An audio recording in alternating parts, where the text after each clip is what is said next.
Olá, namastê. Como estava dizendo nos bastidores, estou apanhando aqui, aprendendo ainda a mexer com o programa, com o sistema. Namastê.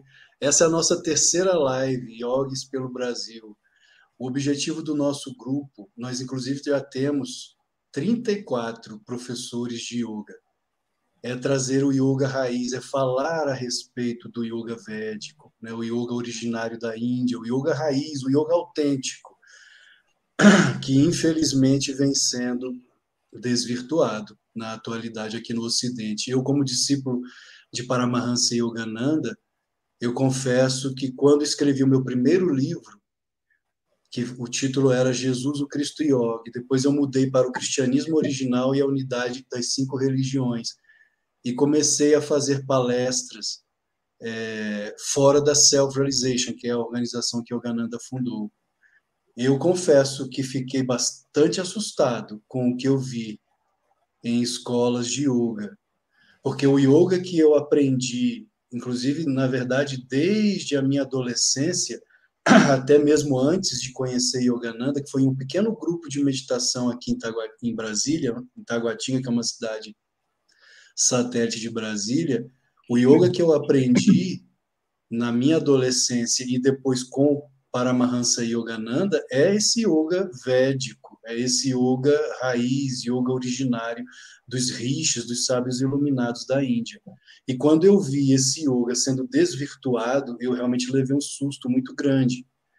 E ao longo de cerca de 8 anos para cá, eu venho falando de yoga e política, unindo esses dois. Não é por quê? Porque Gandhi foi, inclusive, um santo político, Yogananda foi um santo político, os grandes rishis, os grandes sábios, até Chaitanya Mahaprabhu, Chaitanya, o grande avatar, não é, dourado, falava de política no seu tempo. Então, quando nós divorciamos a religião da política, Gandhi falava, aquele que pensa que religião, lembrando da etimologia da palavra religião, que vem do latim, religare, ligar novamente o homem a Deus, a sua essência, que é muito semelhante à etimologia da palavra yoga, que vem do sânscrito yud, união do pequeno eu com o eu maior. Gandhi dizia, aquele que pensa que religião nada tem a ver com política, não entende nada de religião e, consequentemente, também não entende nada de política. Ou seja, tem uma visão bastante superficial dos dois, tanto da religião ou tradição, sampradaya, quanto da política. Então, o papel, o objetivo, a meta dos yogis pelo Brasil é tentar resgatar esse yoga perdido, esse yoga real, esse yoga originário, né, dos sábios da Índia, dos textos sagrados da Índia, a coluna vertebral do yoga, sobre a qual nós iniciaremos hoje. Né? Hoje nós iniciamos a série Yamas e Niyamas, com o título Ahimsa, né, que é o primeiro yama, Ahimsa, a não violência e a legítima defesa segundo o yoga, com esses professores maravilhosos que estão aqui, que fazem parte desses 34 que eu falei, somos, como eu disse no início, somos 34 yogis pelo Brasil. A Juliana Paiva, Juliana Paiva, nossa querida professora, também ela tem conhecimento de TI, né, Juliana? Isso, desenvolvimento de sistemas e toda a área de informática em geral. Inclusive foi ela que nos ajudou em algumas coisas aqui já, dessa questão da informática, porque eu sou zero. Aí eu já peço logo ajuda a ela. Estou à O Palmeirim disposição. Soares, que também já é bem conhecido nosso, foi inclusive aluno do professor Hermógenes, é discípulo de Satya Sai Baba, professor de matemática. O Adriano, que é também professor de yoga e psicólogo, né, Adriano? E a professora Solange Pacheco, que também é professora de yoga, professora de português, inclusive. É um time maravilhoso que temos aqui com conhecimento profundo a respeito do yoga. Boa noite, Laís, que a Laís, como o Betinho costuma dizer, é a minha Shakti. Boa noite, Aline, Namastê. A Aline também faz parte dos yogis pelo Brasil. Queridos, convidem seus amigos, coloquem agora, compartilhem o link aqui da nossa live no seu Facebook, onde você puder compartilhar, curta, compartilhe, participe, a participação de cada um é fundamental, nós precisamos dessa participação, o yoga raiz, o yoga real precisa ser difundido, esse é o objetivo, o nosso objetivo dos yogis pelo Brasil. Antes de começarmos, eu gostaria que o Palmeirim entoasse para nós o Gayatri, esse mantra tão poderoso e maravilhoso, o mais entoado da Índia. Tá ótimo. Eu vou pedir que vocês desliguem o som de vocês, aí o silenciem, para que só eu faça, senão pode... Então, vou entoar o Om 3 vezes em seguida o Gayatri, tá bom?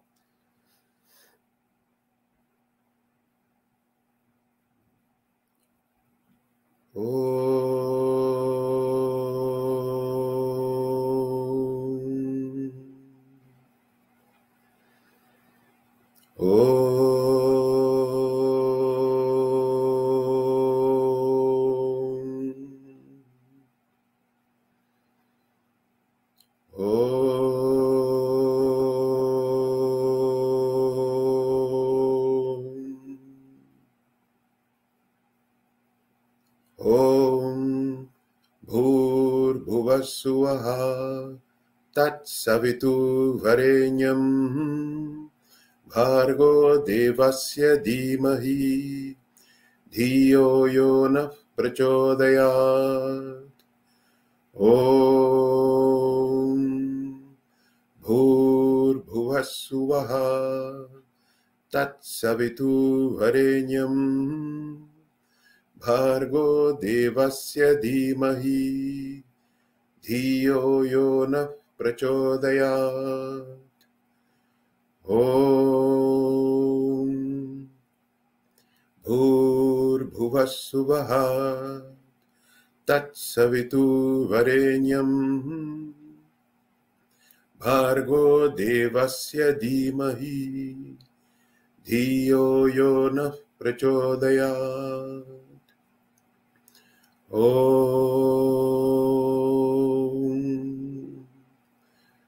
Shanti, Shanti, Shanti.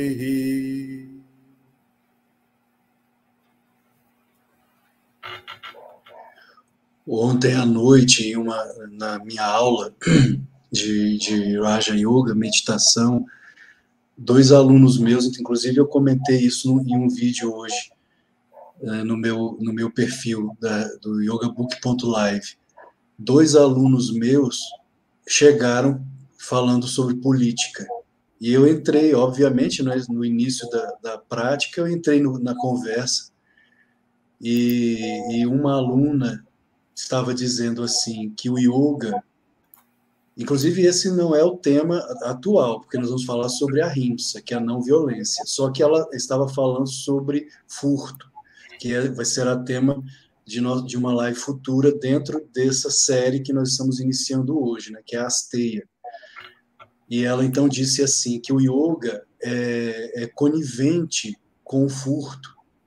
Se uma pessoa está com fome, ela pode roubar uma banana. E aí eu parei e falei assim, mas vem cá, de onde você tirou isso?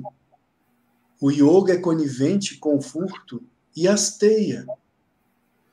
Não furtar, não roubar, não tirar do outro aquilo que não é seu. Mas, professor, se a pessoa está com fome, ela tem o direito de pegar uma banana para matar a fome. Se ela começa com uma banana, daqui a pouco são 2, depois 3, depois 4, isso se torna um vício.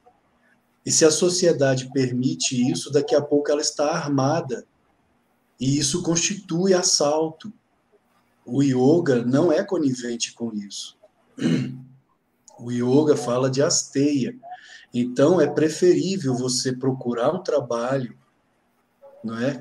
Um trabalho digno, ainda que seja algo mais simples, mas que você consiga sobreviver. Ah, mas eu não consigo nenhum trabalho. Então, é preferível esmolar, como São Francisco de Assis fazia, São Francisco ensinava os discípulos dele a esmolar e trabalhar também, trabalhavam e esmolavam. Quem conhece a vida de São Francisco de Assis, que foi um grande yogi, né, da Itália, de Assis, sabe disso. Então é preferível você esmolar do que roubar ou furtar. O furto, o roubo é totalmente indigno do ser humano. Você está, na verdade, caindo em demérito kármico. A punha karma está gerando mau karma para você e para a sociedade. Mas esse é tema, né, para a nossa próxima live sobre a ceia. Hoje é a rimsa, que é a não violência. Boa noite, Simon. Estamos aqui, professores, um amigo espírita. Abraça a todos. O Simon é um grande amigo nosso, espírita, está sempre nos acompanhando aqui nas nossas lives. Seja bem-vindo, Simon. Alexandre. Oi, Adriano. Pode comentar uma coisa em relação a isso, antes que entre na missa? Eu também sou discípulo do Yogananda, né? E estive lá com Sai Baba também na Índia em 2002 para visitar, para sentir a energia física dele, né? Foi maravilhoso. Mas o que eu queria falar eu não tenho nada, então vou roubar porque eu, né, sou o coitadinho do mundo. Faça o que o Yogananda falou no livro dele, né, Alexandre? Você deve lembrar, quando o irmão dele falou assim, eu vou te seguir a sua mãe divina, se você me provar. Aí o Yogananda foi sem dinheiro, sem nada, para uma cidade lá que eu não lembro qual o nome, sem nada, e provou que ele ia voltar sem dinheiro, sem nada, ia conseguir dormir, ia conseguir comer, e deu tudo certo. As pessoas chegavam para ele, eu senti que você te dá esse prato de comida, a mãe divina me falou, a pessoa que eu não conhecia, entregava o prato de comida para ele. Tudo foi concactando, né, conectando, foi dando certo, fluindo. Então, se você está com fome, ore, né? Não roube, ore. Ore que vai chegar para você a comida, com certeza. E é verdade. Né? A fé, mas é perfeito o seu exemplo. Foi um desafio que Ananta, o irmão mais velho de Yogananda, fez a ele, a Yogananda. Porque a fé de Yogananda era tão grande e o Ananta era cético. E Ananta desafiou Yogananda, se você for capaz de ir para tal cidade, eu também não me recordo agora o nome, qual era a cidade, mas se você for capaz de ir sem nenhum centavo no bolso, só vou te dar o dinheiro para pagar o trem, mais nada. Você só vai ter o dinheiro para pagar o trem. E chegar lá naquela cidade sem dinheiro nenhum, e passar o dia lá, e voltar, e conseguir voltar, aí eu vou acreditar que você realmente fala com Deus. E ele foi junto com um amigo, chegaram lá, e Yogananda ficou debaixo de uma árvore meditando, e o amigo apavorado com aquilo, nós vamos morrer de fome. Quando chega um jovenzinho diante deles e fala para Mukunda, né, que é o nome de Yogananda, Mukunda Lal-Ghosh, que é um dos nomes de Krishna, e diz a ele, você é o meu mestre, Krishna me apareceu e disse que eu deveria servir a você, né, a Mukunda, futuro para Mahansi Yogananda. E ali ele então começa a servir, chega um momento em que eles almoçam, conseguem um banquete, um verdadeiro banquete, tudo providenciado pela Mãe Divina. E no final do dia, aquele mesmo rapaz ainda traz guloseimas para eles, para os dois, um saco de dinheiro, de moedas, entrega nas mãos de Mukunda. Mukunda retorna para sua cidade, chega na casa, né, dos pais, está lá o irmão dele, o Ananta, ele pega aquelas guloseimas e as moedas, o saco de moeda, e joga o saco na mesa do irmão, do Ananta, para surpresa do Ananta. Ali ele se converteu, né? Aí ele passou a acreditar que realmente Yogananda se comunicava com Deus. Mas se nós não estamos no estado de consciência de um ser divino como Yogananda, não é necessário furtar ou roubar. Peça ajuda. É muito mais digno, como São Francisco de Assis afirmava. Peça ajuda. Se o primeiro não te ajudar, o segundo não te ajudar, o terceiro não te ajudar, haverá um quarto que virá te ajudar. Então você não vai morrer de fome. É mais digno do que furtar ou roubar, porque você está gerando mau karma. Então, de forma alguma é permitido no yoga o furto e muito menos o assalto, porque isso sim é violência. Né? É a violação de ahimsa, que é o nosso tema de hoje. Uma pessoa chega armada para você, isso é violência. Como não? Seja com uma arma de fogo, seja com uma arma branca, com uma faca, um canivete, isso é violência. Isso é violação de ahimsa, de não violência. Claro que aí existe a exceção, como é dito pelos grandes mestres. Eu trouxe aqui até um pequeno vídeo, que é uma das nossas irmãs, é a Rosa Emília. Ela gravou um trecho do livro do Bhagavad Gita, interpretado por Paramahansa Yogananda. E é um trecho em que ele fala sobre a questão da legítima defesa, que nós temos o direito, sim, à legítima defesa, inclusive na guerra. Isso é yoga. Foi uma das coisas que eu falei ontem na minha aula. Eu já passo a palavra a vocês, mas vocês podem me interromper a qualquer momento também, tá, pessoal? Senão eu vou falando. Uma das coisas que falei ontem na aula para essa minha turma. Eu falei para eles, muitos de nós pensam que yoga é só paz e amor. Não.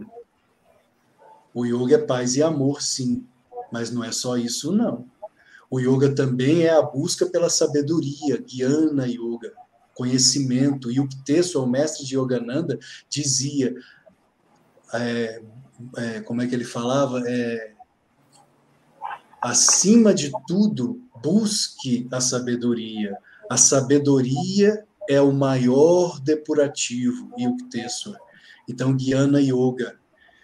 E se nós nos lembrarmos dos kshatriyas, dos guerreiros, dos pandavas, né, da própria batalha de Kurukshetra, que o Palmeirim vem fazendo lives sobre esse assunto, lá no canal A Era do Avatar, falando sobre a Bhagavad Gita, a batalha de Kurukshetra, ela foi histórica. Se você perguntar a qualquer indiano, é histórica, inclusive existe a cidade de Kurukshetra, que é um lugar sagrado, que os indianos vão em peregrinação como um lugar sagrado. Por que sagrado?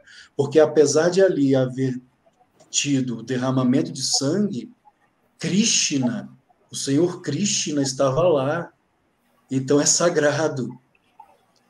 Ela foi uma batalha histórica, fratricida sim, mas ela também é interna. Ela ocorre a todo momento dentro de nós, a batalha de Dharmakshetra, no campo da consciência, né, dos exércitos dos Pandavas e dos Kauravas, psicologicamente falando. Os Pandavas representam as qualidades divinas, psicológicas dentro de nós, e os Kauravas representam as qualidades perversas, os vícios, adármicos dentro de nós. Então, essa batalha ocorre o tempo todo.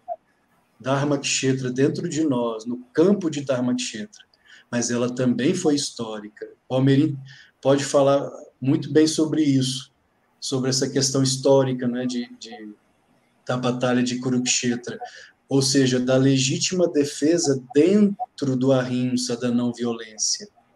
Como é possível nós sermos não violentos, mas na hora da defesa usarmos da força? Como isso é possível?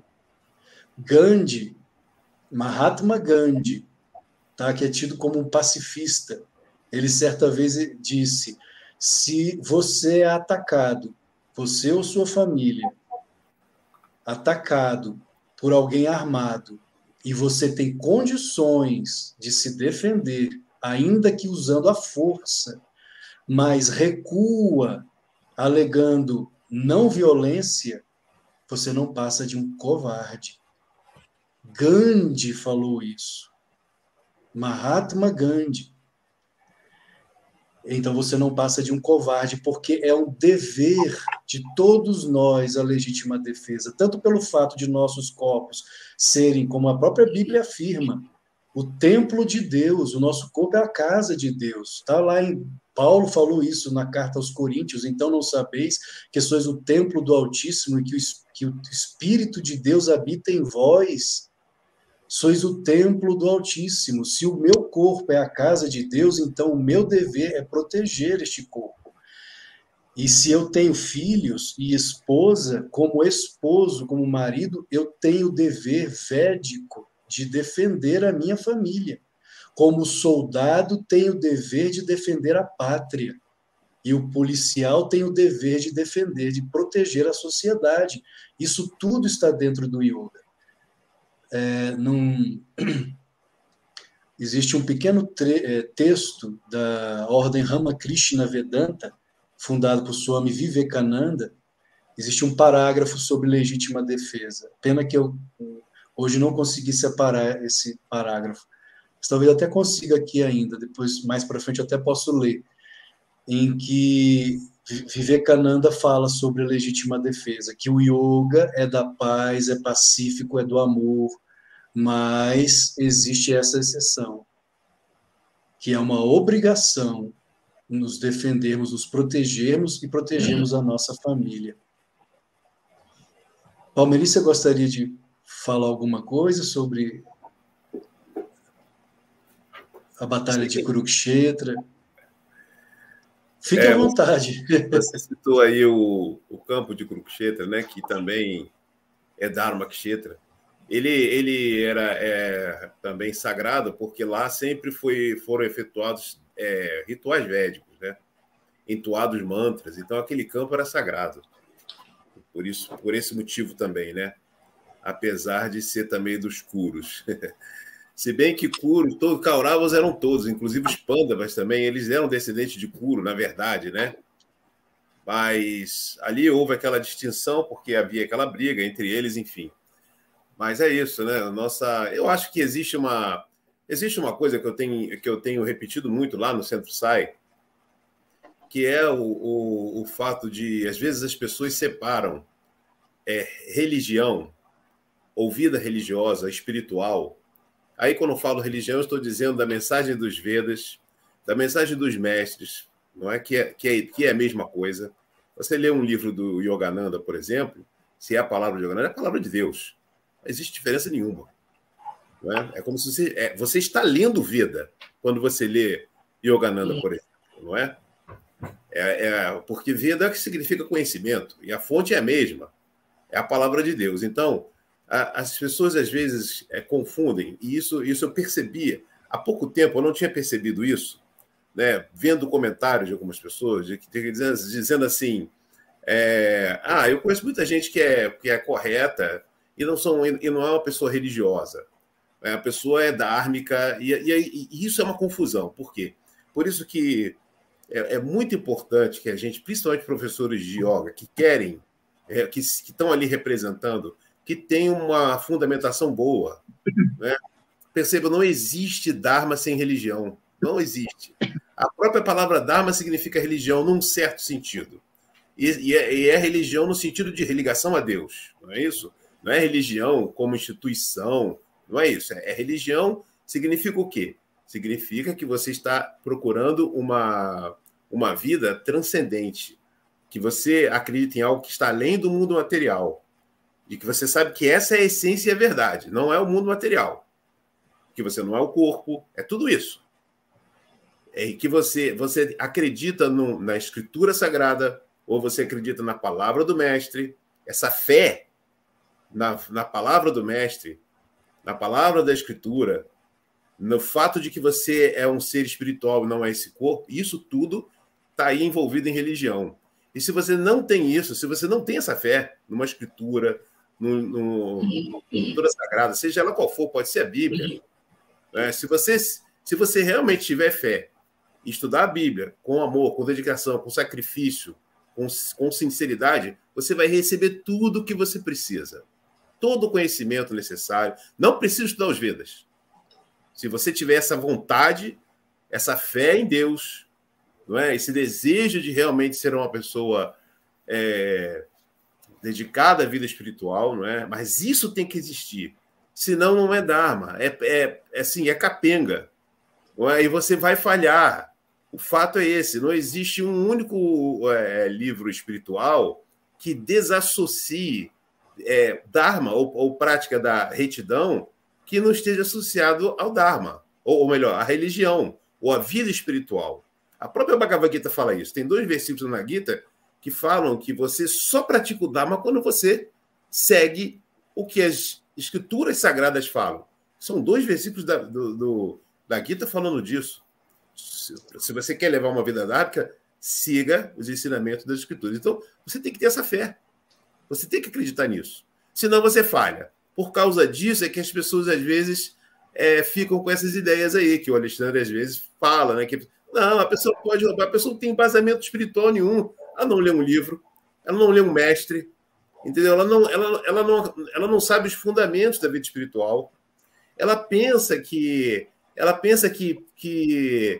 ela não acredita que existe uma força muito maior que protege você, entendeu? Que você não precisa roubar, não precisa. Então, quando você tem esse paradigma, essa visão materialista, entendeu? Que é totalmente antirreligiosa, você se perde. Não adianta você ser bonzinho, você ser correto. Eu não roubo, a princípio, né? Mas chega uma hora que você se confunde. Mas se eu estou com fome, eu posso roubar, entendeu?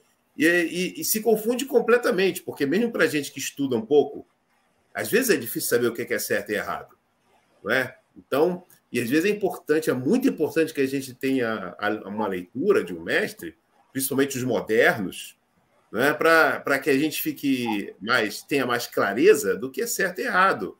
É certo ou errado matar um cavalo, por exemplo? Eu já falei isso numa outra live, não é? É certo ou errado matar o cavalo quando ele quebra a perna? Você tem direito de interferir no karma do animal? É certo, segundo Shivananda. Eu não saberia disso se eu não ouvisse um mestre falando. E se eu não tivesse fé na palavra dele.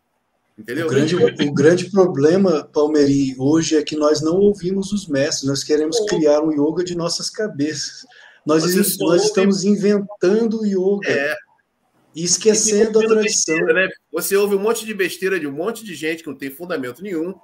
Ou gente que cria, que acha que é sábio, que é inteligente e que pode criar uma yoga diferente, dá nome, inclusive, para o yoga, não é? Dá um nome que ele quer e faz o que quiser. Então, isso confunde. Você precisa acreditar nas escrituras.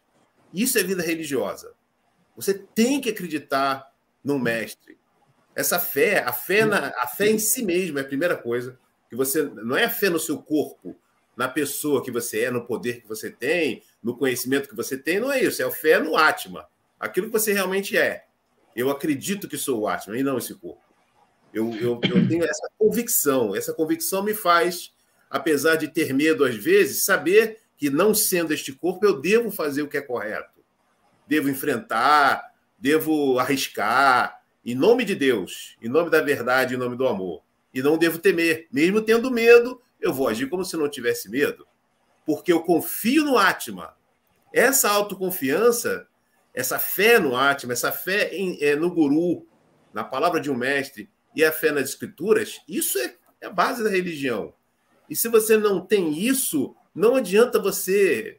E não está correto você dizer, eu conheço gente que é correta, é dharma, que não é religiosa, e está muito bem, obrigado. Não está bem. É claro que é muito bom que a pessoa seja correta, mesmo que não seja religiosa, mas essa pessoa vai se confundir. E ela não está caminhando, trilhando o caminho da libertação, da felicidade. Não está. Não é suficiente isso.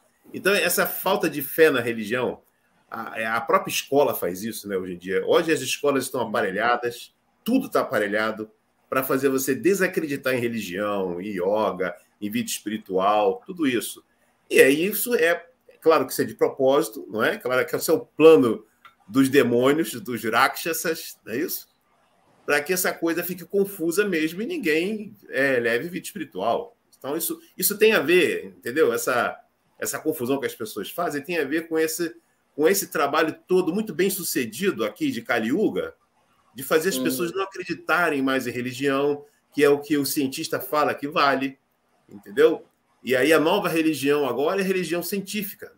Simplesmente mudou o nome. Só que o fato é que os que mais nos desvirtuam e os que menos conhecem a realidade mesmo, são esses cientistas. na maioria das vezes. Verdade. Ô, Palmeirinho, você falando tudo isso, me leva para uma questão.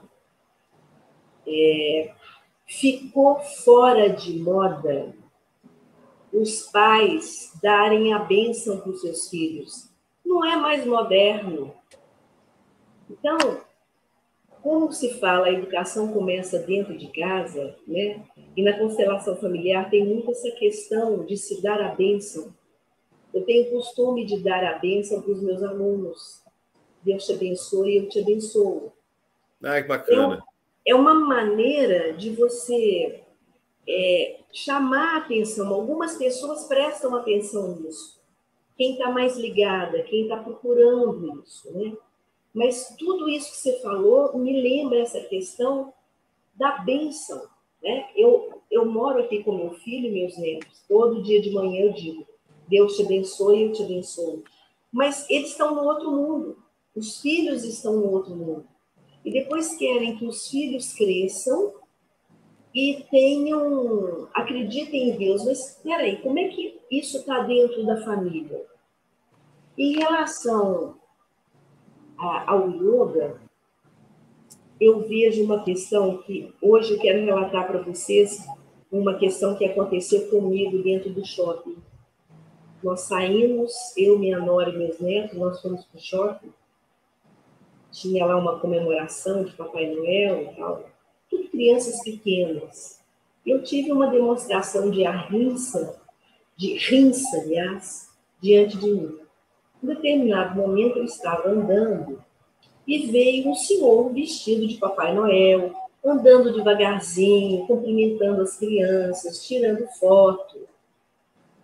E veio um rapaz com um filho, uma filhinha no colo, e um menino de mão dada com ele, um menino de uns 4, 5 anos, mais ou menos. A mãe, eu, o Papai Noel, e esse rapaz vira e falou, filhinhos, olha aqui, olha o Papai Noel.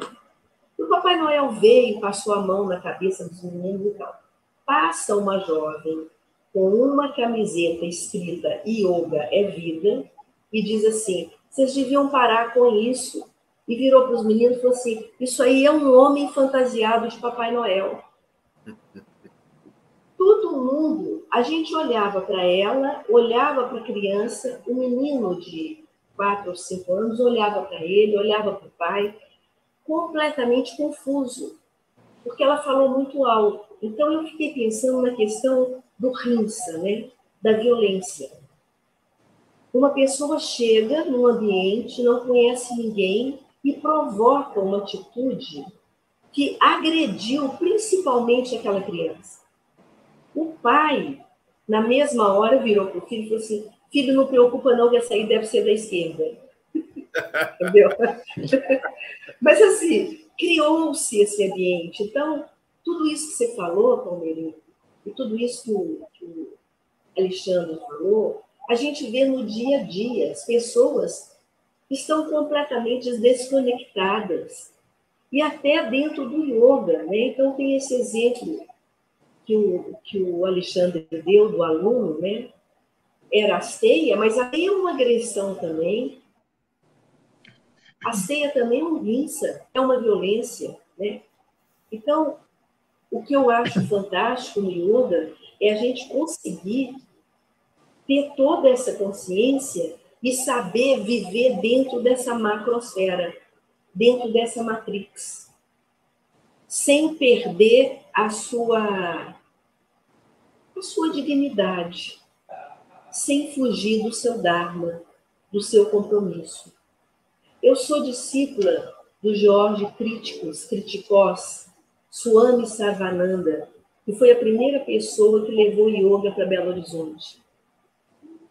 E ele chega em Belo Horizonte, abre uma sala e começam a aparecer muitas pessoas e ele passa todos esses ensinamentos dos grandes mestres para a gente. Mas o que se vê é que aumenta-se o número de pessoas que estão fazendo, entre aspas, yoga de academia. e diminuindo muito o número de pessoas que procuram o yoga real. O que vocês acham disso? Verdade. Exatamente. Nós estamos fugindo da tradição. E, inclusive, não é? Vocês concordam com isso? A tradição existe, ela sempre existiu, ela é a coluna vertebral, mas o que o marxismo tem feito na cabeça das pessoas? E aqui a gente tem que falar de forma clara, é o marxismo. O marxismo está infiltrado de tal forma, inclusive pela educação Paulo Freire, eu já repeti, já falei isso antes, eu posso falar porque sou pedagogo, tá? A educação Paulo Freire, ela vitimiza as pessoas, todo mundo é coitadinho, né? Principalmente aqueles que nasceram sem condição, é o coitadismo, e isso é uma inverdade total, porque não importa onde você nasceu. Eu mesmo sou branco, meu pai é branco, meu pai tem olhos azuis. Sabe onde meu pai nasceu?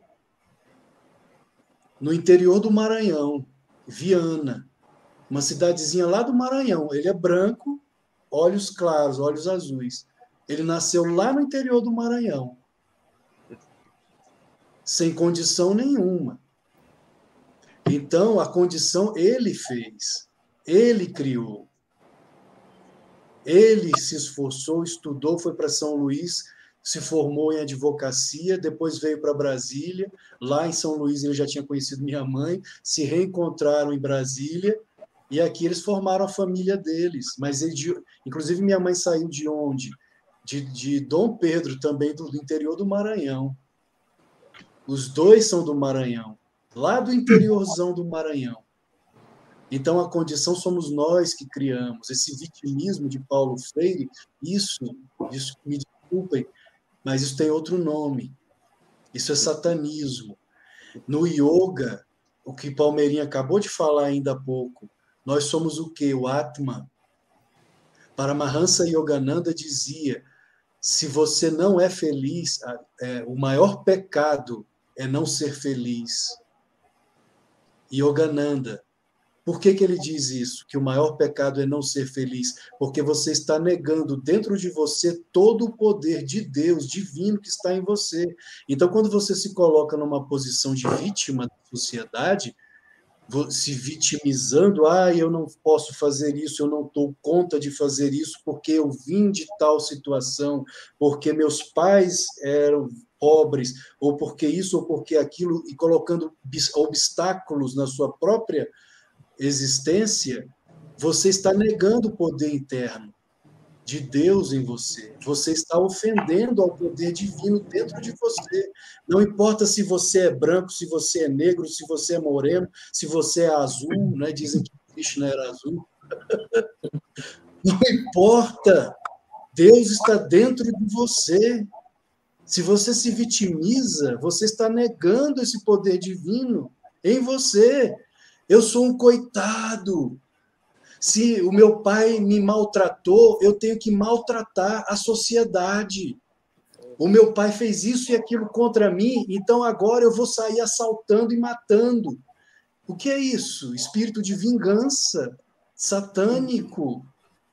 O yoga não compactua com isso. O que Jesus nos ensinou? Jesus, o grande yogi da Palestina.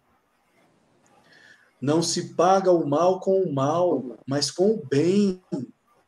Se te fizeram o mal, seja o teu pai, a tua mãe, o teu professor, o teu amigo, o teu vizinho, você retribuir com mais mal, roubando, assaltando, promovendo violência, tirando do outro aquilo que não é seu, você está negando o poder divino dentro de você, está gerando mau karma, demérito kármico, a punya karma, para você e para a sociedade,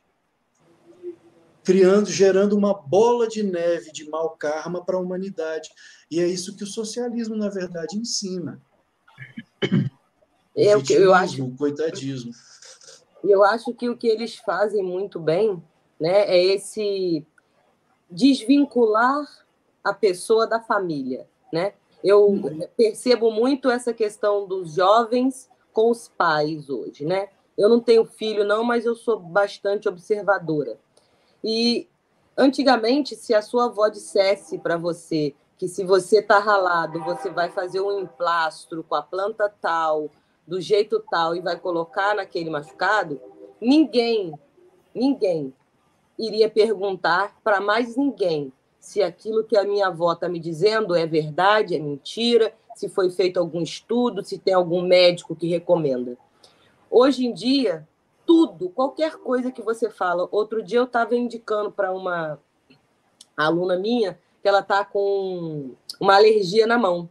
E eu disse para ela, olha, existe uma terapia, né, uma técnica que se chama grounding, onde você coloca os seus pés na terra, né, ou até mesmo deita, né, num gramado, para você permitir que a terra traga essa energia para ela e energize novamente seu corpo, né? E existe um estudo todo feito em cima de várias pessoas, crianças e tal. E aí a filha dela escutou, uma menina que deve ter uns 12 anos, e a mãe justificando para a filha, não, minha filha, você tem que fazer porque tem estudo científico. Eu vou lhe mandar um link. Eu falei, como assim, gente? Como assim a autoridade daquela vida, né, daquela criança nesse momento, ter que se justificar dizendo os porquês que existem os estudos científicos, que foi provado, e barará, e barará. Eu fiquei olhando aquilo e falei, gente, que é isso, né? O que é isso? A gente não respeita mais a ancestralidade. Esquece que... Não confia. E esquece que se não fosse essa ancestralidade, aqui nós não estaríamos. Sabe como é que eu percebo? Posso falar ou te interrompi? Não, pode falar, não me interrompe, não. Se quiser terminar, pode terminar. Não, pode falar. Eu percebo tudo isso que vocês estão falando, uma final da era Kali Yuga mesmo, né? Assim, a transição planetária. Para a gente passar de um lado para o outro, todas as sombras, todas as coisas ruins, tudo que não é luz, tem que vir à tona, né? Sombras, eu falo, é o que a gente tem dentro da gente, né? Nossas raivas, nossos medos, nossas angústias, ansiedades, etc. Dentro da psicologia, a gente chama de sombra, né? Aí, tudo vem à tona. Então, a gente percebe o que está acontecendo não só no Brasil, mas no mundo inteiro, né? É uma transição planetária, final de era. Tudo está vindo à sombra, as coisas podres estão surgindo para limpar, para vir a nova era. Então, quando a gente vê que esses seres que não são a favor da luz, eles entram na vida das pessoas que estão distraídas no Maya, né? No busco átmico, como vocês falaram, sublineamente, sutilmente, eles se disfarçam. É sorrateiro, né? Disfarçam de cordeirinhos. Olha, yoga é maravilhosa. Aí, por trás daquela yoga que está falando, tem um monte de coisa que não tem nada a ver, que é das trevas mesmo. Mas só que mostra que é lindinho, ele não mostra chifre nem rabinho, né? Senão todo mundo sai correndo.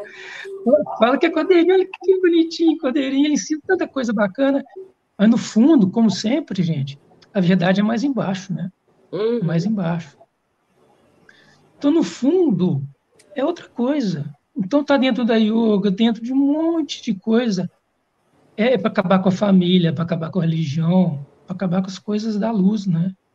Sim. Mas eu acredito que tenho no meu coração que tudo isso está sendo uma limpeza mesmo e que a luz vai com certeza, e o Brasil vai com certeza, ser o celeiro do mundo, ser a pátria do evangelho, etc, etc. Cabe a nós, que temos um pouquinho mais de consciência disso, lutar, né, Alexandre? Lutar mesmo, com afinco, com energia. Que chátrias. Isso.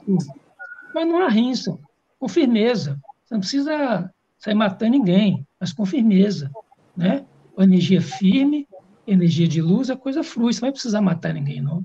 Porque a própria energia de que você pede a comida, ela vai vir sem precisar roubar. Eu também não preciso matar ninguém, mas com a energia que eu vou utilizar, vai ser tanta luz, vai ser tão forte, que o outro lado lá vai pôr os rabinhos entre as pernas e sair fora. Exato. Assim que eu vejo, assim, é o que está acontecendo. Isso que a Laís escreveu aqui, ó, hoje vi um senhor cadeirante vendendo panos de prato no sinal. Eu estava com ela, na verdade. Estava sozinho, trabalhando de forma digna. A oportunidade somos nós quem criamos. Ele estava, nós passamos de carro, ele estava numa cadeira de rodas, ele poderia estar esmolando. Pela condição física dele, poderia estar pedindo esmola, mas não. E eu até comentei com a Laís, eu falei assim, muito provavelmente ele pensou, eu não vou usar da minha condição física para esmolar, eu vou trabalhar. Então ele estava vendendo panos de prato no sinal, na cadeira de rodas e os panos de prato no colo, oferecendo às pessoas trabalho. Porque o trabalho dignifica. É diferente do que eu tenho visto aí numa propaganda da nossa querida filósofa Marilena Chauí. Ela está fazendo uma propaganda convidando as pessoas para ensinar, dentro da visão marxista, que o trabalho é uma maldição. Não sei se vocês já viram isso. Porque desde Adão, não é, pelo suor do seu rosto, você terá que conseguir a sua sobrevivência. Está lá no Gênesis. Então, o marxismo usa disso para dizer que o trabalho é indigno e a preguiça é digna. Mas cria uma sociedade de preguiçosos, e o que é que nós obtemos com isso, senão a fome, o Holodomor, a morte pela fome, como ocorreu na Ucrânia em 1932. Existe até um monumento lá na Ucrânia de uma criança, de uma menina, pele e osso, porque começaram a perseguir os agricultores na Ucrânia. Então, deixe as pessoas sem trabalhar e o Estado pagando um salário miserável, como ocorre em Cuba, não é? E fiquemos em casa só aceitando o salário do papai Estado. Isso será maravilhoso? Será? Será que o trabalho não é verdadeiramente necessário? O padeiro, imagine se nós não tivéssemos os nossos padeiros, inclusive eu sou padeiro, tá? Eu tenho diploma, já trabalhei, já tive uma fábrica de pão, já peguei na massa. Imagine os nossos padeiros. Não, fala assim, não vou trabalhar hoje, vou ficar em casa curtindo a preguiça, não vou fazer pão. Alexandre, pior ainda, lixeiro. Pois é. Não vou mais, não vou varrer as ruas hoje, vou ficar em casa. O médico, não vou trabalhar hoje, que as pessoas cuidem de suas doenças, vou ficar em casa. O advogado é uma ignorância tão grande de tudo, né? Porque assim, Bhagavad Gita fala assim, você está obrigado a agir, mesmo que você não queira. Até o fato de você ficar parado é uma ação, e essa ação tem consequência, né? A sua omissão, Então, essa ignorância de tudo, né? De tudo que é básico, das leis da natureza, assim como existe a lei da gravidade, que ninguém está vendo, mas ela atua o tempo todo, vendo as consequências, você deduz que existe uma lei de atração. É óbvio que tem. Você larga um lápis, ele cai. Não é? Mas o homem não consegue perceber que existe uma lei de causa e efeito. Não é? E também por falta de conhecimento, e por falta dessa fé, e por falta disso tudo, né? Quer dizer, só o que a ciência fala que é verdade, ele não conhece o básico. Ele acha que ele parando de trabalhar, ele não vai ter consequência do que ele está fazendo. Não é? E ele pensa que o trabalho, como a gente vê normalmente aí, do ponto de vista físico, trabalho qualquer que você faz é um sacrifício, quando deveria ser uma oferenda ao Senhor, se você tivesse uma visão correta. Não é? Deveria ser algo divino, agradável, se você tem uma visão correta, se você está fazendo dentro do seu Dharma, se você cumpre, se você faz de acordo com aquilo que está de acordo com a sua natureza, aquilo que você se adapta bem, porque é da sua própria natureza, está de acordo com seus gunas, com suas tendências e tudo, é o seu Dharma, então vai ser muito mais suave. Mas é um desconhecimento completo disso tudo, não é? E aí a pessoa vai deduzindo o que ela quer, tá vendo? Eu estou sofrendo, isso aqui é ruim, isso não serve, então vamos fazer o seguinte, vamos parar de trabalhar, Não é? Que aí o governo vai dar dinheiro para a gente, né? Não sei de onde que vai sair o dinheiro. De árvores. Gente, nascem árvores. Você não precisa trabalhar, ninguém precisa trabalhar, porque o dinheiro nasce em árvores. Completamente. Ou então cai do céu em chuva. O pior de tudo é você estudar essas coisas e assim mesmo defender dois pontos de vista contraditórios, como a gente já falou aqui. O sujeito acredita na lei do karma, mas ele defende, por exemplo, cota. Não é? Isso é um exemplo. É que pode você defender uma coisa e outra ao mesmo tempo? Isso não existe, não é? Não é que pode você defender a lei do karma e achar que o coitadinho do bandido, você não é... as pessoas não querem... muitas vezes ficam... Não, ele na verdade, é um pobre coitado. É a vítima da sociedade. Vítima da sociedade, não é? E aí quer justificar, quer ver lógica no assalto. São esses filósofos lindos, maravilhosos, inteligentíssimos, que estão aí, não é? Totalmente contrário a tudo que é básico, né? Um dia eu vi... Rapaz, olha só, é impressionante, mas você tem um problema sério. Você, quando você estuda também muito, mas você não desenvolve humildade, você acaba acreditando que você é o máximo, né? Que você é o sábio, ninguém sabe nada, você sabe tudo.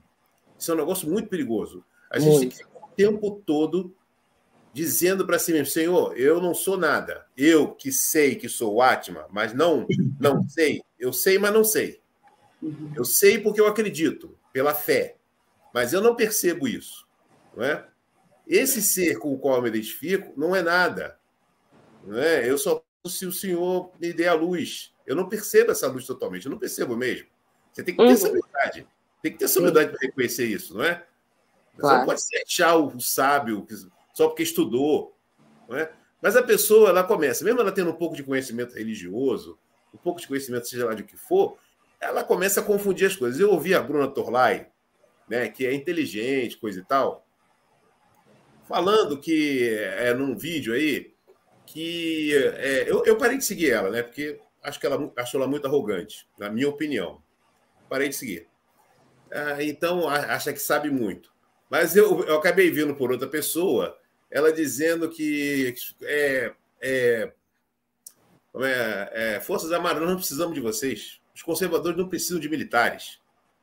Só faltou ela dizer que não precisa, que a polícia conservador também não precisa de polícia militar, né? Só faltou isso. Só faltou chegar a esse ponto. Está quase lá do outro lado ela, né? Dizendo esse tipo de bobagem. Eu sei que ela tenta ser conservadora, eu sei disso, né? Mas a pessoa, quando ou começa a se achar muito inteligente, ou não tem embasamento suficiente, ela começa a falar esse tipo de bobagem e fica propagando e divulgando. Uma pessoa que tem seguidores, como é um professor de yoga às vezes, ou como uma pessoa que tem grande influência, fica falando esse monte de bobagem. Entendeu? Você tem que ter muito cuidado com o que fala. Não é? Você, o quê? Agora você vai brigar com os guerreiros, com os kshatriyas? Vai dizer que eles não são importantes?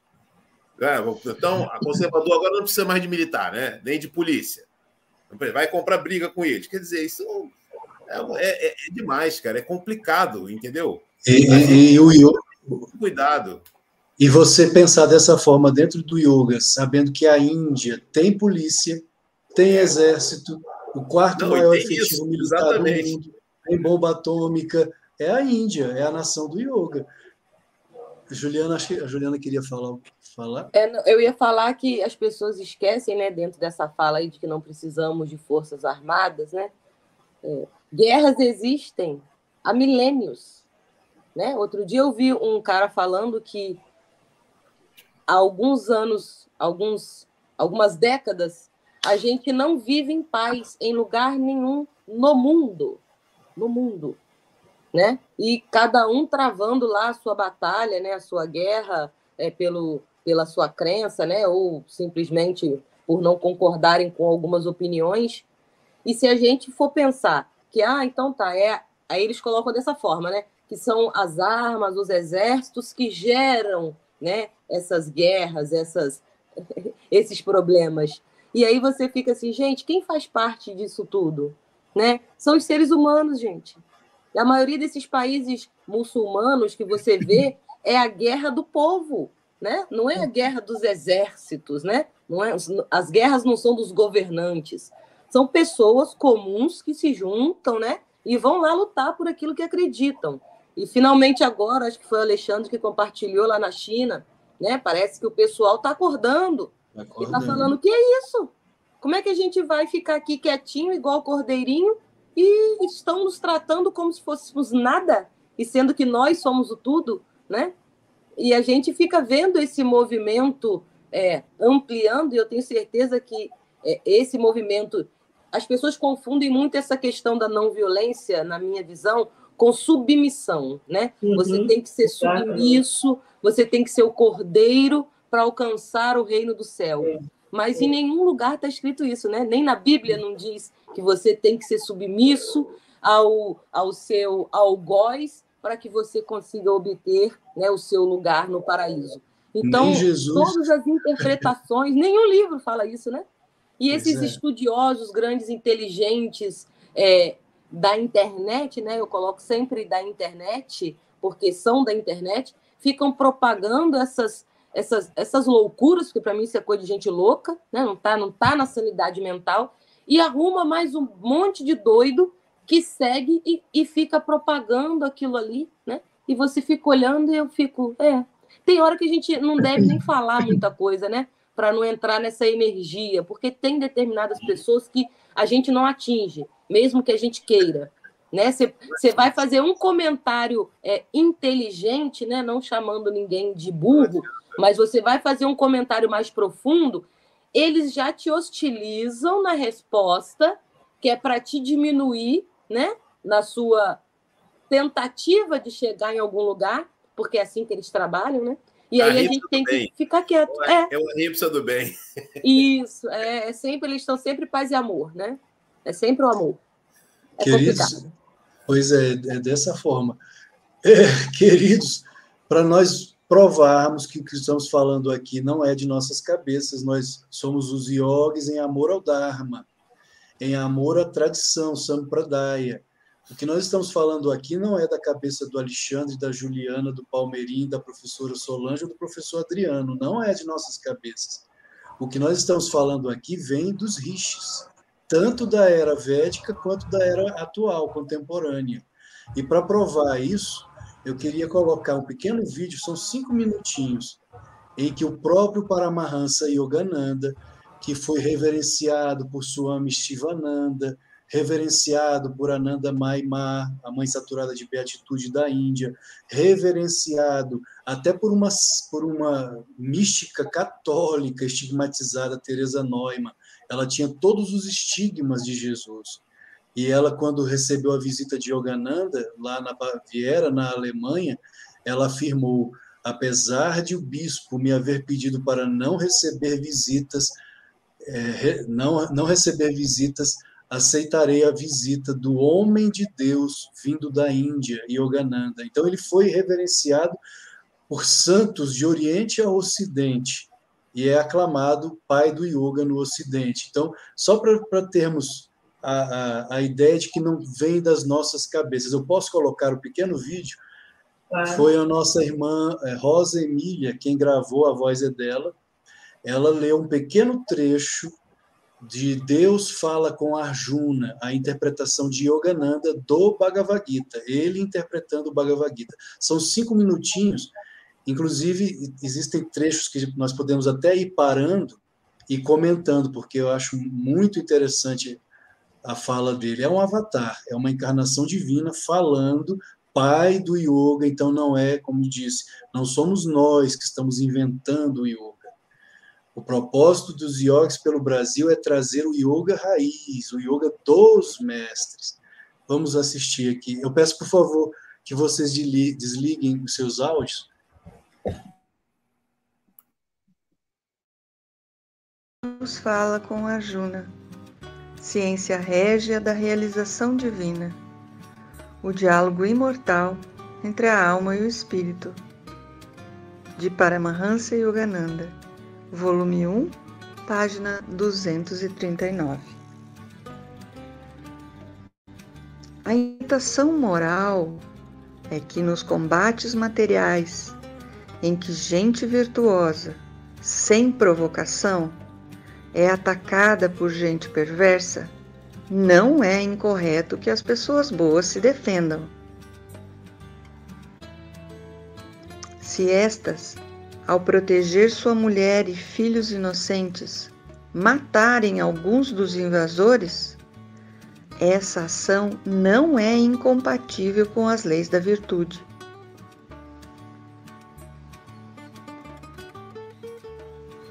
Krishna indica que, embora o corpo físico de gente má seja morto, sua alma não pode ser destruída.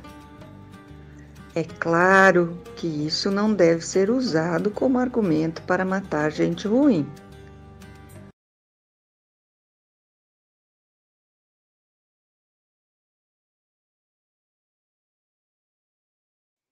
Vejam o que interessante que ele fala, é Yogananda.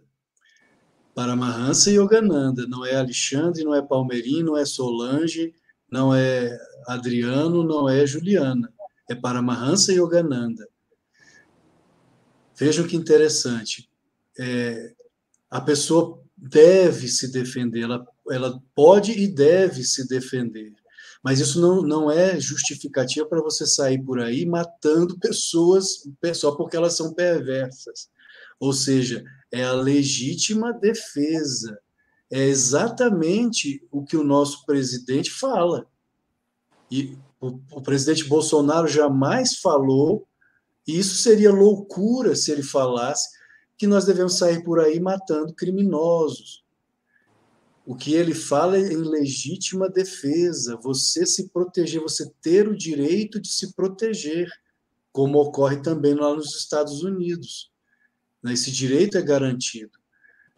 Não tem nada com sair por aí de forma esquizofrênica matando pessoas. Mas, por exemplo, um soldado que defende sua pátria e protege corretamente pessoas indefesas pode tranquilizar sua consciência quanto a matar o inimigo ao perceber que ele é instrumento e não o verdadeiro autor da destruição dos seres perversos. Quando nós lemos o Ramayana, a história de Rama, é que ele mata os inimigos porque a sua esposa Sita foi sequestrada pelo ser demoníaco Ravana. Então ele junta um exército e esse exército então mata os inimigos. Nós vemos ali, inclusive nas flechas sagradas, não é, de Rama, que ao matar o inimigo, na verdade ele está libertando. Creio que é isso que Yogananda fala aqui.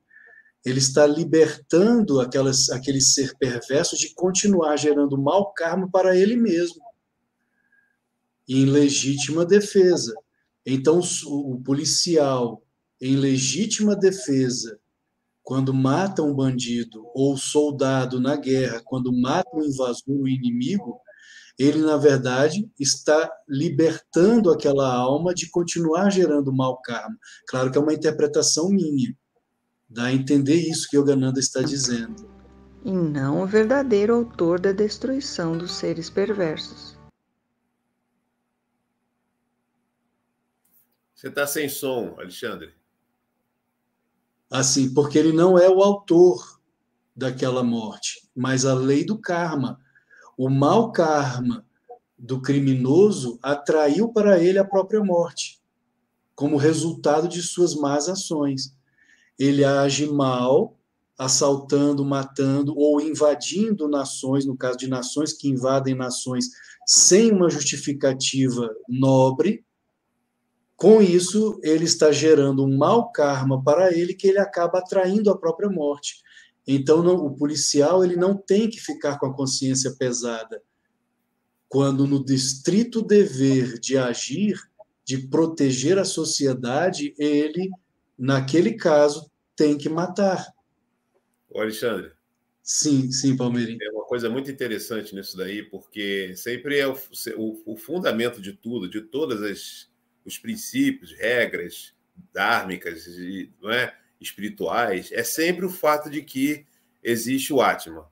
O Atma está no outro, então você não deve ferir o outro. É tudo isso, né?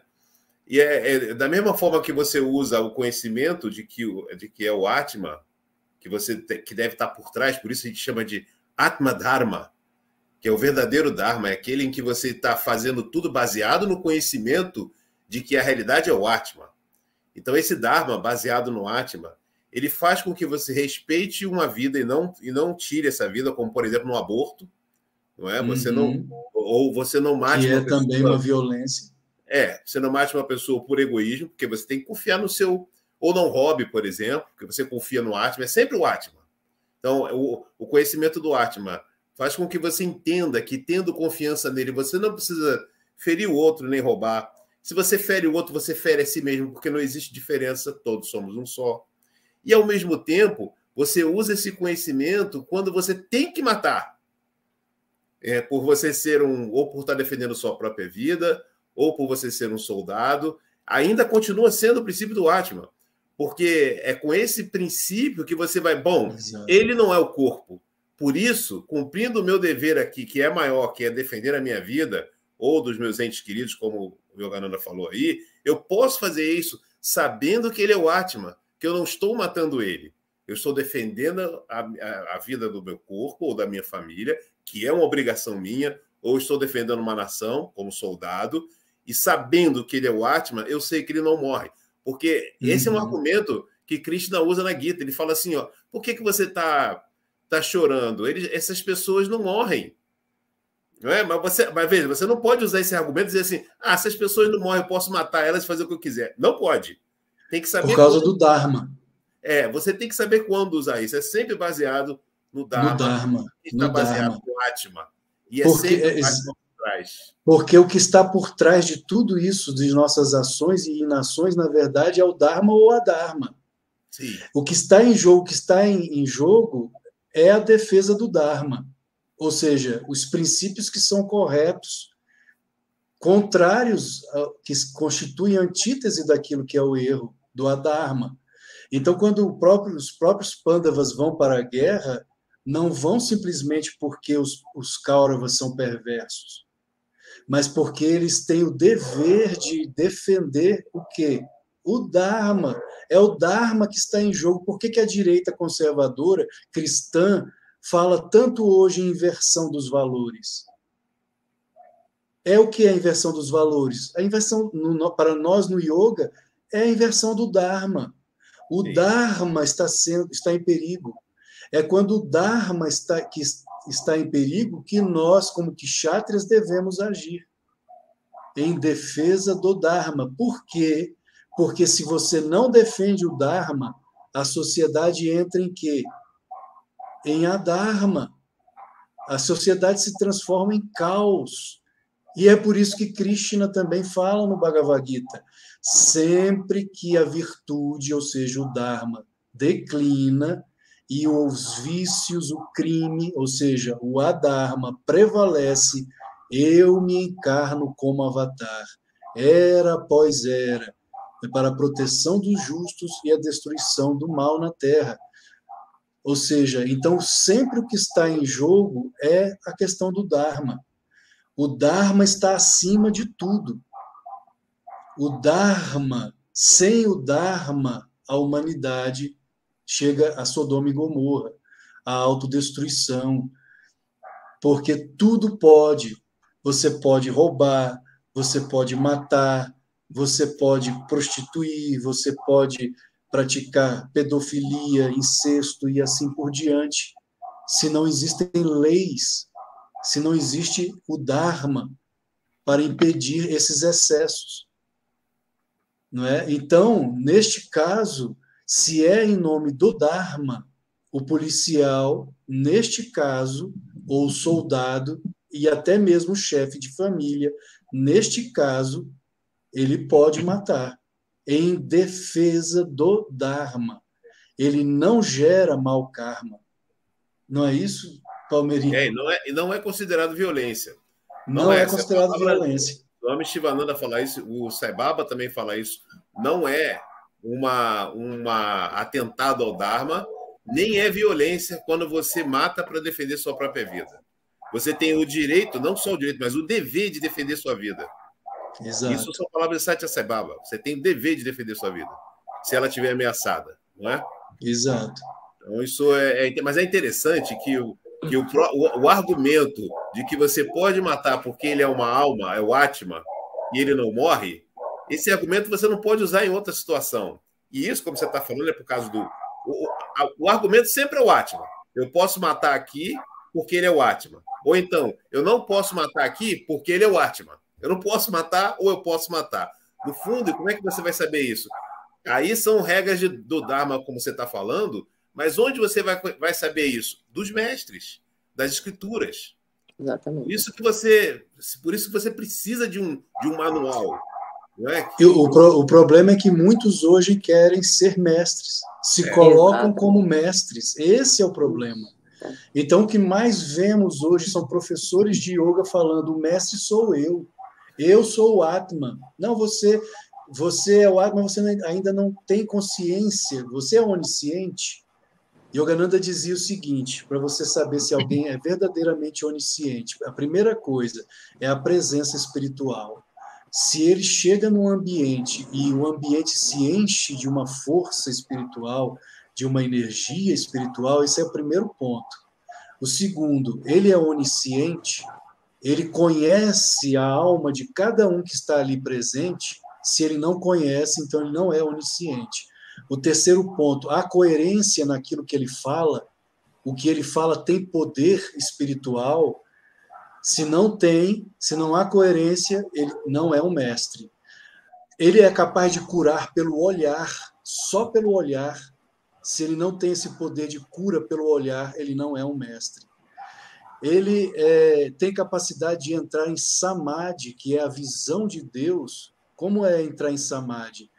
Todos os sentidos entram para dentro, entram para o interior, são recolhidos por meio de pratyahara, não há sinais vitais, nem batimento cardíaco, nem respiração, nem pulso. Se um médico chega para examinar, ele diz: essa pessoa está morta. E, no entanto, ela está mais consciente do que tudo, do que qualquer um de nós. Ela está com a consciência expandida, ela está em samadhi, em êxtase. Mas para um médico, aquela pessoa está morta. Ela está em samadhi, na verdade. Se ela não tem essa capacidade de entrar em samadhi, não é um mestre. A outra coisa, ele tem o poder de curar, de ressuscitar mortos. Yogananda tinha esse poder, Lahiri Mahashai tinha esse poder de ressuscitar mortos. Eles ressuscitaram pessoas mortas na Índia. Se não tem esse poder, não é um mestre. Se depois disso tudo você ainda tem dúvidas se ele é um mestre autêntico, peça-lhe a mão. Yogananda fala isso. Peça-lhe a mão. Corte-lhe um dedo. Se ele for capaz de recolocar o dedo no lugar, então não duvide mais dele. Depois de todos esses exames, então você não pode mais duvidar que aquela pessoa realmente tem algo de diferente. Se é capaz de recolocar até o dedo no lugar de volta.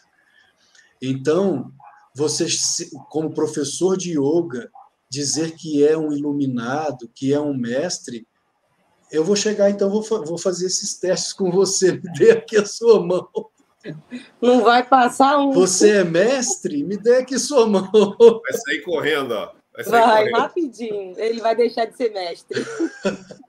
E é o que mais vemos hoje. Pessoas comuns que querem reeditar o yoga, reescrever a Bíblia, reescrever os shastras indianos, falar que os mestres não são mestres, o mestre é ele. Ou seja, é a perseguição à tradição. Sim, Juliana. As pessoas querem ser idolatradas, né? Sem ter percorrido os caminhos, né?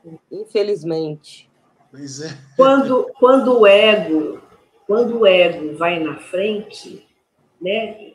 A espiritualidade, então começa a se trabalhar, não, trabalho a espiritualidade, eu sei das coisas. Se o ego for junto, se você não tira o poder desse ego, você vai subir em cima de um pedestal de vidro que vai quebrar na primeira oportunidade. Uhum. O problema é que, nesse meio tempo, até esse pedestal quebrar, você levou muita gente. Muita gente. Exatamente. Continuando aqui a fala de Yogananda, só para encerrarmos essa parte, para não dizermos que isso aqui é coisa nossa. Nós estamos trazendo o que os mestres afirmaram, nós seguimos os mestres, e não nossos egos, mas os mestres. Até no campo de batalha, ele deve sentir que não é o agente, mas que todas as coisas seguem as ordens da natureza e de Deus. Ele não precisa pensar que mata,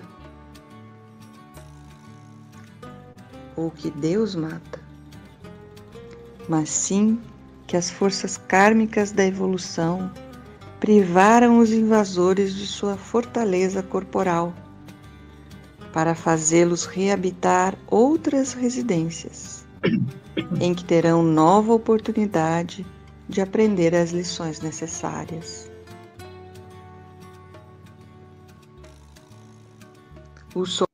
Fica bem claro aí a ideia da reencarnação, né? Ele vai ter nova oportunidade de redenção. Eu me lembrei de uma vez que eu realizei um workshop em uma cidade do interior de São Paulo, e quando retornei a Brasília, eu perguntei à professora, que era a dona da escola, né, o que as pessoas se haviam gostado ou não do workshop. E ela respondeu, não, as pessoas gostaram muito, mas só teve uma coisa alguém falou. O Alexandre, ele cita muito os mestres. E ele, Alexandre?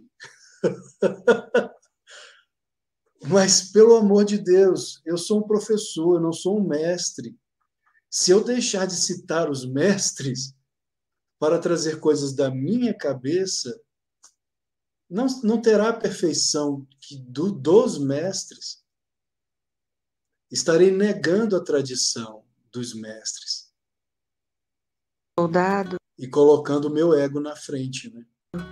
Deve perceber, acima de tudo, que todo o viver é uma batalha simulada entre vida e morte, e que os que são mortos em batalha não estão verdadeiramente mortos, e que os que sobrevivem não estão verdadeiramente vivos, já que o homem, em seu estado usual, está separado de Deus, a vida única. Durante um sonho, a pessoa pode contemplar uma batalha entre os justos e os perversos, e pode assistir à morte dos maus pelos bons. Ao despertar, quem sonhou perceberá que a matança da gente perversa e a sobrevivência dos justos foram ambas o resultado de sua imaginação interna. Não houve destruição real.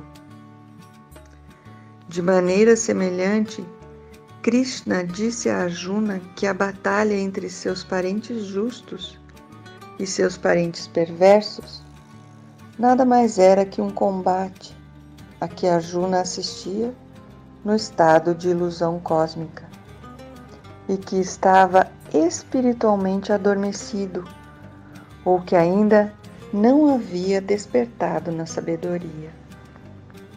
Ele lembrou a Arjuna que a consciência cósmica do espírito, que tudo permeia, deve ser mantida interiormente em todas as circunstâncias, seja durante uma batalha física, seja durante uma batalha interna ou em qualquer outra experiência. Este texto leva ao subtítulo Quando matar é moralmente justificável.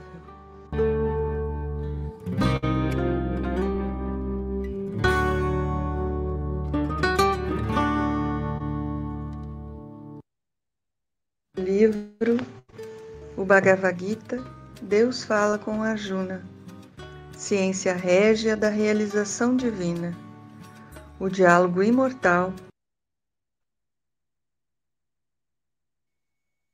E então... Alexandre. Sim, Adriano. Só para saber se você está me ouvindo, porque minha tela começou a tremer aqui. Não dá para ver se o microfone estava aberto ou não. Mas eu posso falar uma coisa? Sim, claro.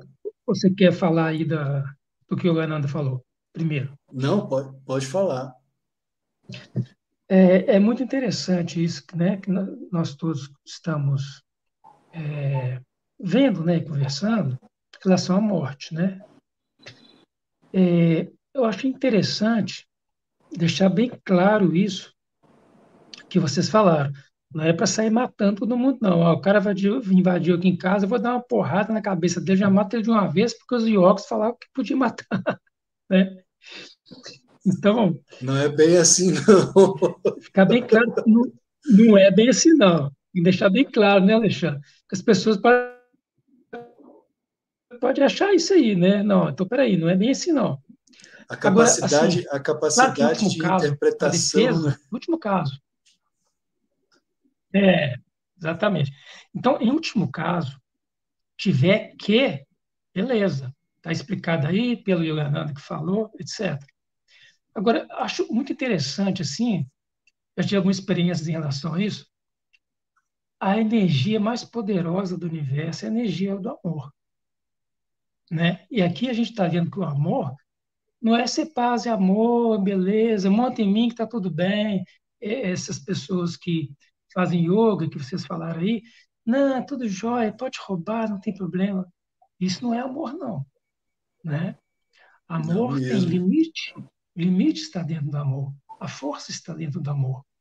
Então, quando você usa o amor de uma maneira correta, com a energia, mas importante que você está gerando no seu chakra cardíaco, que é amor. Você pode falar a mesma coisa, você pode agir da mesma forma, mas se estiver agindo com raiva, dá errado. Você está fora da energia da vida. Se você estiver agindo aqui, não é legal você fazer isso. Mas gerando não raiva, não medo, mas amor, firmeza, mas pelo seu átimo, as coisas acontecem que você vai acabar não nem precisando de matar ninguém, né? Como uma vez, quando eu fiz a iniciação em CRIA, foi até no Rio de Janeiro, o monge que deu a iniciação, ele até falou assim, se um ladrão chegar perto de você, você grita assim, Yogananda!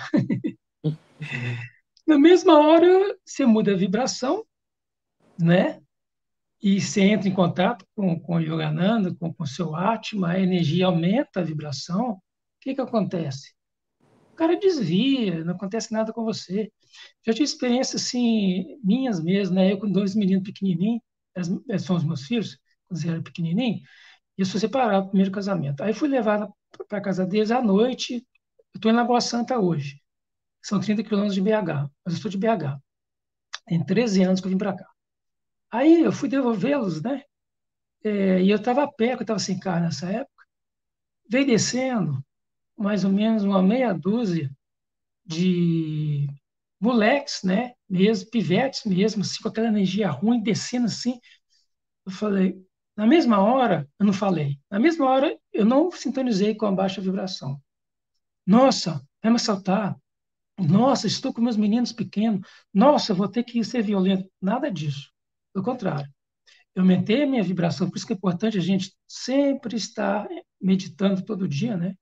Independente de qual meditação que você segue. Eu aumentei a vibração e senti no meu coração que eles são meus irmãos. Estão perdidos. Em vez de, nossa, que pivetada ali vai me assaltar. Não. Eles são meus irmãos que estão naquele estado de consciência. Quando eu fiz isso, gente, vocês não acreditam, eles passaram do meu lado, nem me viram. É porque eu estava vibrando alto, eles estavam vibrando baixo. Então, nessas situações, é importante e interessante a gente aumentar a vibração, sintonizar e falar de uma forma, com firmeza, se precisar falar, né? Para não precisar matar. Mas se fazendo isso tudo, que é a energia mais poderosa e forte do universo, precisar de alguma coisa que vai pegar, vai estuprar sua esposa, vai esquecer, aí você age. Mas antes, faça dessa forma. É assim, esse é o meu conselho, tá? Perfeito, perfeito, Adriano. A legítima defesa, o próprio termo já afirma, em último caso, quando você realmente, quando a força do amor já não vale mais, inclusive Krishna, não é? Ele primeiro estava Krishna deitado, chega Arjuna e Duryodhana, se eu não me engano, não foi, Palmeri? Duryodhana chega, Arjuna Arjuna nos Arjuna pés ficou de na frente. Krishna, nos pés de Krishna, e Duryodhana na cabeceira. Sentou na cadeira do lado. E ali, então, o primeiro que Krishna vê, na verdade é onisciente, ele não estava dormindo, né? Estava só fingindo. O primeiro que ele vê é Arjuna, que estava lá nos pés dele. E ali era justamente o diálogo que eles queriam estabelecer. Krishna tentou de tudo. Ele tentou o amor pelo amor, para que os Kauravas devolvessem aos Pandavas aquilo que pertencia aos Pandavas por direito divino e inalienável, era dos Pandavas. Mas Duryodhana disse o quê? Nós não devolveremos nem 1 centímetro de terra para os Pandavas. Ele foi irredutível, Duryodhana, o chamado desejo material, né? como Yogananda fala. Duryodhana representa o desejo material. Nós não devolveremos nem 1 centímetro. Krishna tentou o diálogo, Arjuna tentou o diálogo, não adiantou, ou seja, a palavra do amor não adiantou. Então, depois de transmitir o amor não funcionou, eles tiveram que ir para a guerra. Aí foi a legítima defesa. Mas é como você falou mesmo, primeiro você tenta a energia do amor. Aqueles que crucificaram Jesus não estavam com o coração aberto. Imagina, Jesus era o próprio Verbo encarnado, o próprio amor encarnado, como dizia São Francisco de Assis. O amor foi crucificado. Aqueles que pegaram nas mãos de Jesus não eram capazes de sentir o poder daquelas mãos. E fincaram pregos, não na mão, né, mas no pulso. Fincaram pregos. Eles eram de consciência tão pesada, tão densa, que a energia de Jesus a energia de Jesus Cristo não foi capaz de libertá-los naquele momento. Não conseguiu penetrar, né? Não penetrou na casca dura da consciência daquelas pessoas. E foi crucificado.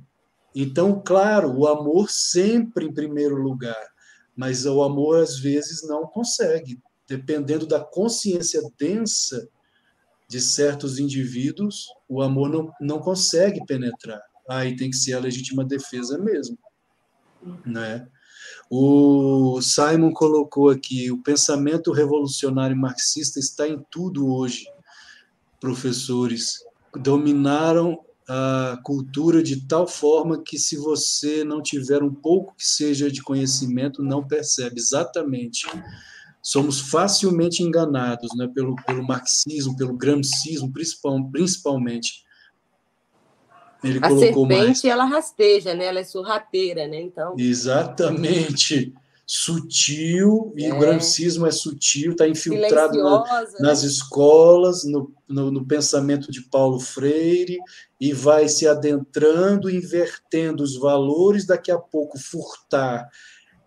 Não, mas porque estava com fome. E aí, dessa forma, de pouquinho em pouquinho, daqui a pouco você está justificado o assalto armado e até o assassinato. Se justifica, não é?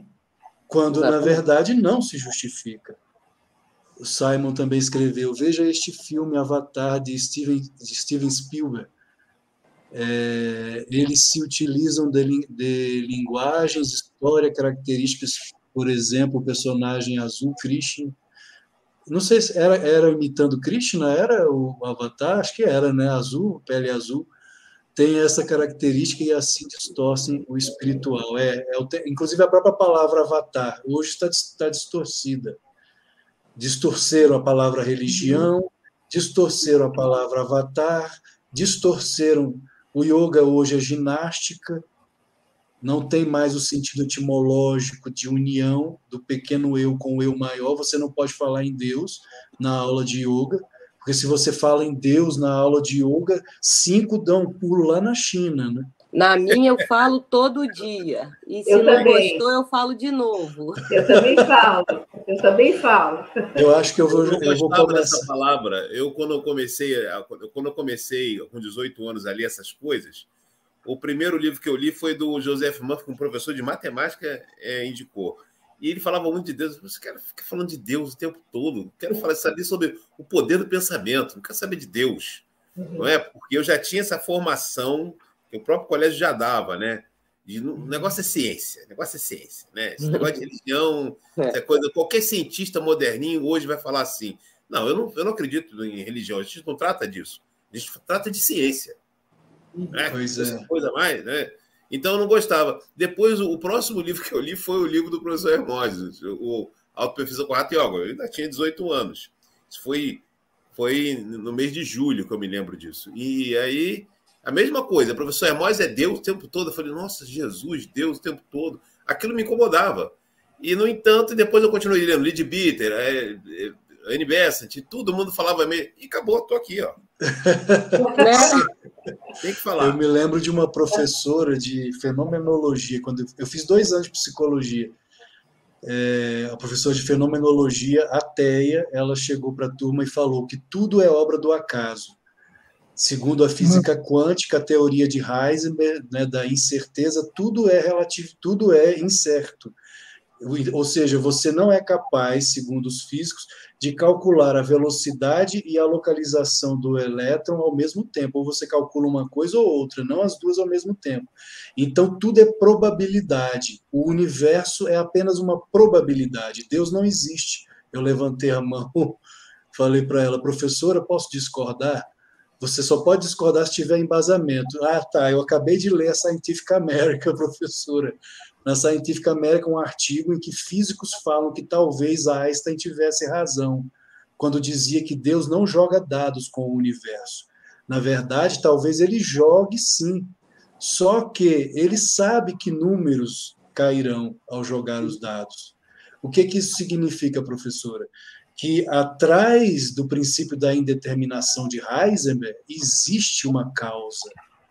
Existe uma causalidade, e essa causalidade, portanto, só pode ser Deus. Ela ficou com tanta raiva de mim, que para me passar de ano me deu 7, que era a nota mínima na época, me deu 7 só para não ver a minha cara.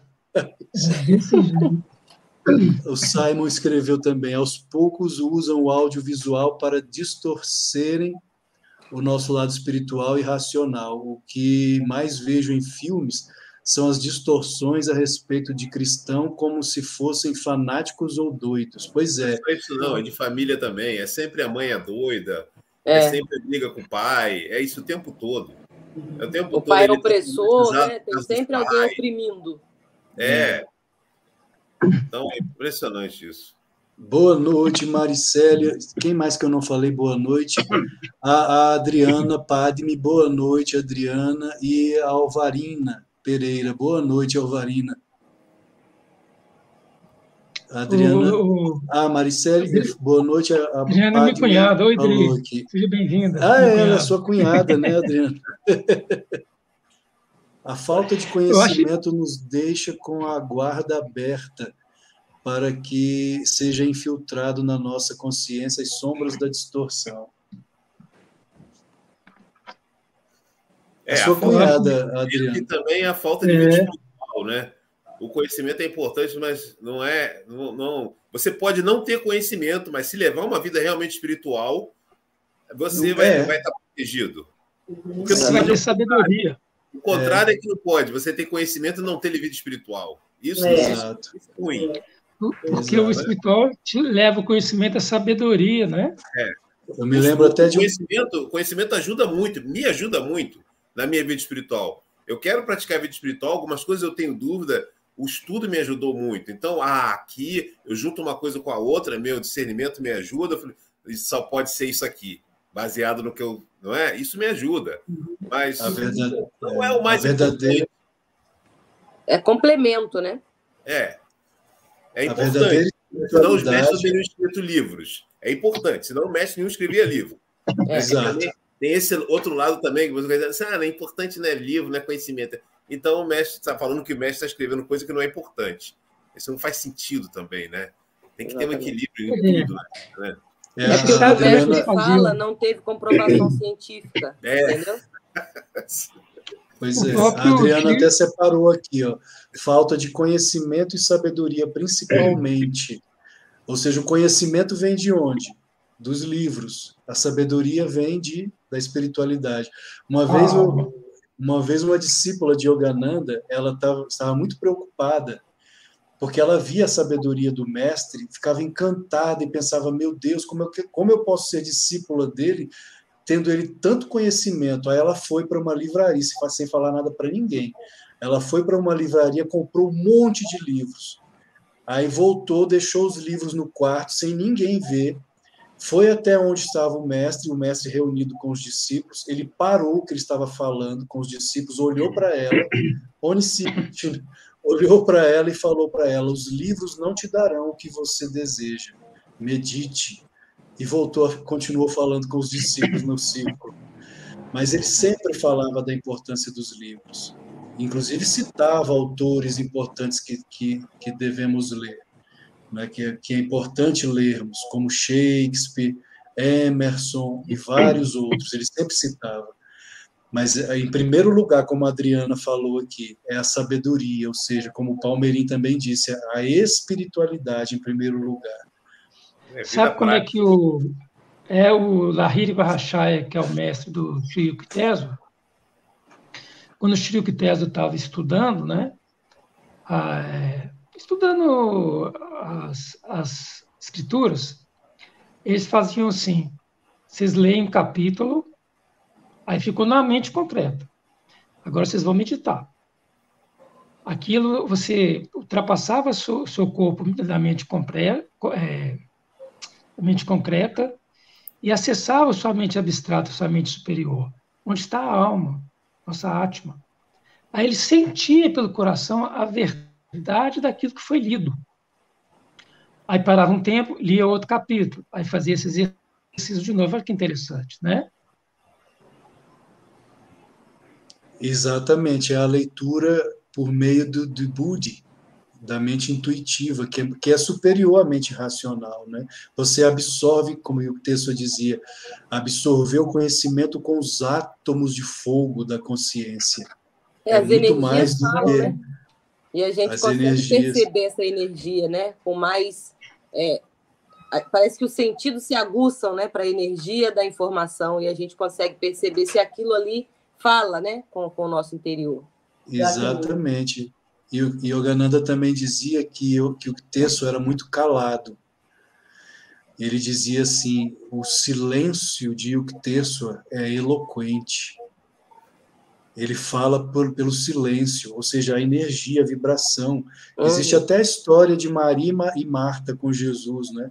Maria sempre sentada aos pés de Jesus, absorvendo o espírito de Jesus, e Marta preocupada com os afazeres de casa. Aí Marta chega para Jesus e fala para Jesus, mestre, Maria fica sempre aí a teus pés, por que ela não vem me ajudar aqui nos afazeres de casa? E Jesus fala para Marta, Marta, você se preocupa com pouco, Maria escolheu Maria escolheu a melhor parte, e ninguém tirará isso dela. Ou seja, ela absorvia a energia, como a Juliana falou, né, de Jesus, com os átomos da consciência. Queridos, nós já foram quase 2 horas de live. Para encerrarmos essa questão do Ahimsa e já marcarmos a próxima, né, que é Satya, veracidade, seguindo Yamas e Niyamas, que vai ser uma série. Essa é a primeira live da série Yamas e Niyamas. Provavelmente será em um domingo, não sei se no próximo, ou não sei ainda qual a data exata, sobre Satya, mas ainda sobre a Ahimsa, a não violência e a legítima defesa. Eu vou fazer a minha conclusão e aí eu peço que cada um faça a sua. Quando nós lemos o o Ramayana, e até assistimos o desenho, né, do Ramayana. Quem já assistiu aqui o desenho de Rama, do Ramayana?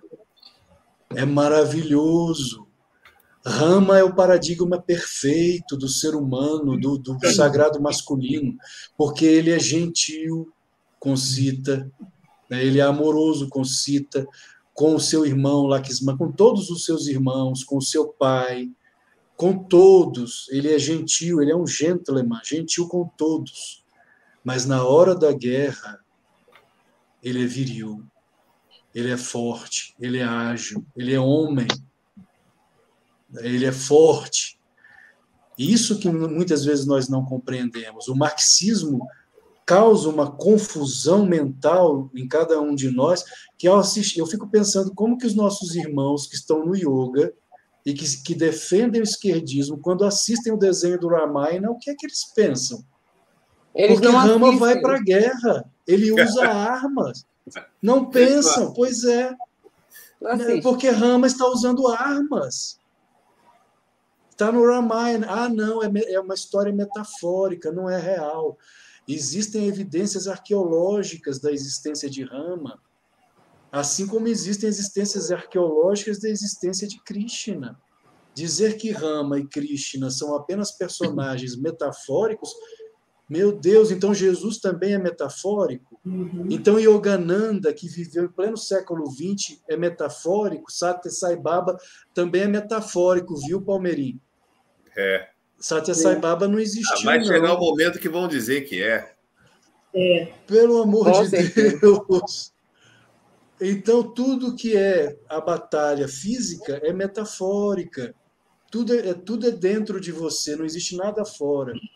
Mas o assaltante que vem armado contra o trabalhador, contra a pessoa trabalhadora, isso pode. Então, eu termino aqui a minha parte sobre a rimsa e a legítima defesa. Quem gostaria de falar? Eu vou falar rapidinho. Quando eu era nova, a minha mãe me ensinou, quando eu era criança, né, que eu nunca deveria começar uma briga, mas que se alguém viesse para brigar comigo e eu não estivesse errada, eu deveria me defender. E se eu chegasse em casa e contasse para ela a história de por que é que eu estava toda ralada, e eu dissesse para ela que me bateram de forma injusta, eu ia apanhar novamente, que era para que na próxima vez eu soubesse a hora de reagir, né?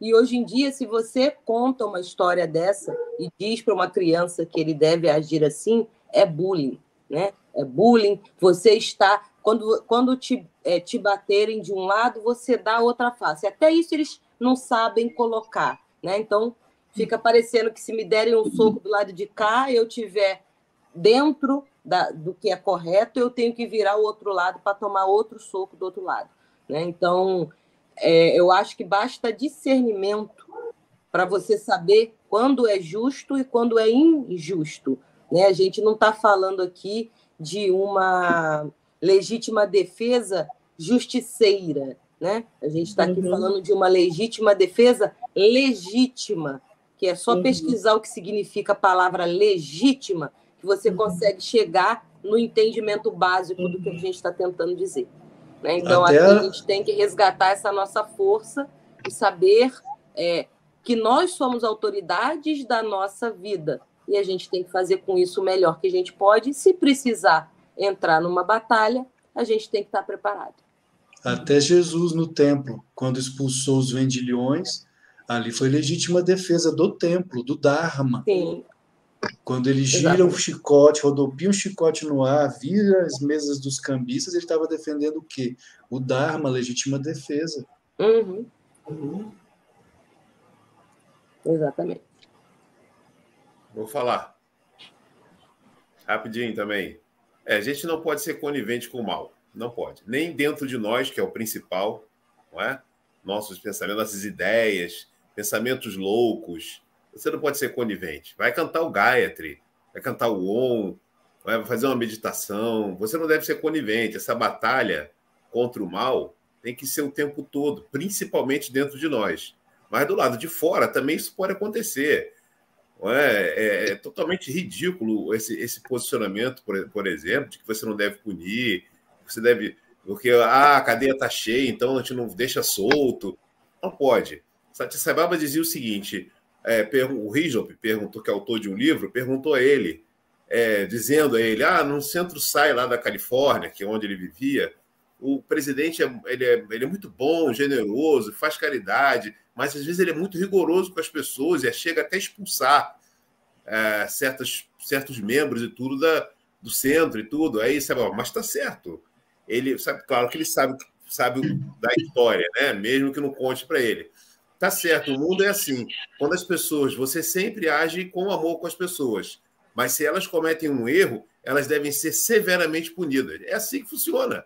Não é? E se não existe punição, o mal se propaga. Essa punição primeiro, dentro de nós. Puna o seu mau pensamento cantando um Gayatri, negando-se a alimentá-lo, não é? De certa forma, Shivananda falava isso. Bom, esse final de semana eu não vou comer doce, ou seja lá o que for, vou escrever o meu mantra 200 vezes para compensar o mal que eu pensei ou que eu falei. Tudo isso é uma forma de você combater o mal. E do lado de fora também.